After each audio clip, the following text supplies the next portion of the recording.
Pierre-Yves Bournazel, bonjour. Vous êtes candidat sous les Bonjour. couleurs d'Horizon pour cette législative atypique dans un climat et un contexte exceptionnel. Dites-nous, s'il vous voulez bien, pour vous, quels sont les enjeux de ce scrutin? Je crois qu'on est dans des moments de bascule possibles et moi je m'appuie sur mon expérience du Parlement, mon expérience de terrain. Je suis un habitant de cette 18e circonscription depuis de nombreuses années, élu dans le 18e depuis 16 ans. J'ai tissé une relation de confiance avec les habitants et je leur dis que j'ai la tête sur les épaules et du sang-froid et que c'est important pour éviter l'extrême droite dans le pays et éviter les carburants à l'extrême droite que peuvent être certains léfistes par leur virulence ou leurs ambiguïtés.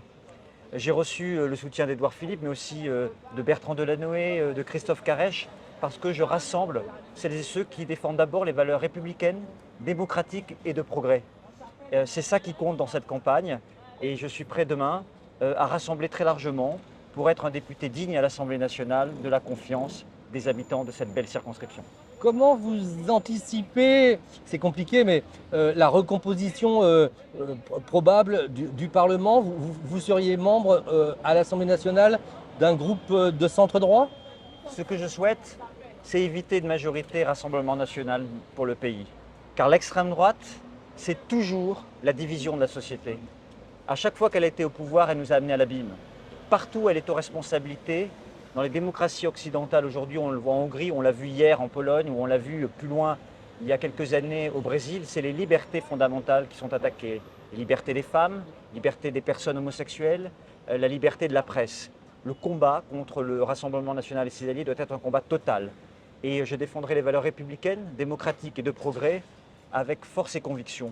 Mais, je le dis aussi très nettement, moins il y aura de députés léfistes, plus il y aura la possibilité au Parlement de travailler avec des sociodémocrates, des écologistes, des gens de centre droit, de centre gauche, des gens qui seront capables, dans l'intérêt du pays, de faire avancer des sujets comme l'éducation, la défense nationale alors que nous avons la guerre sur le sol européen et des risques géopolitiques, de nous défendre sur la justice, la transformation écologique ou le pouvoir d'achat face à la crise financière qui nous guette.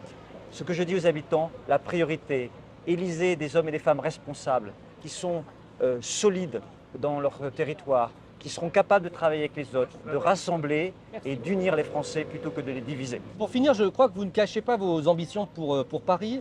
Est-ce que vous voyez dans ce scrutin des enjeux municipaux? Dans cette élection, je parle aussi de la vie quotidienne. C'est aussi ma force et ma légitimité comme habitant de cette circonscription, comme élu du 18e depuis 16 ans.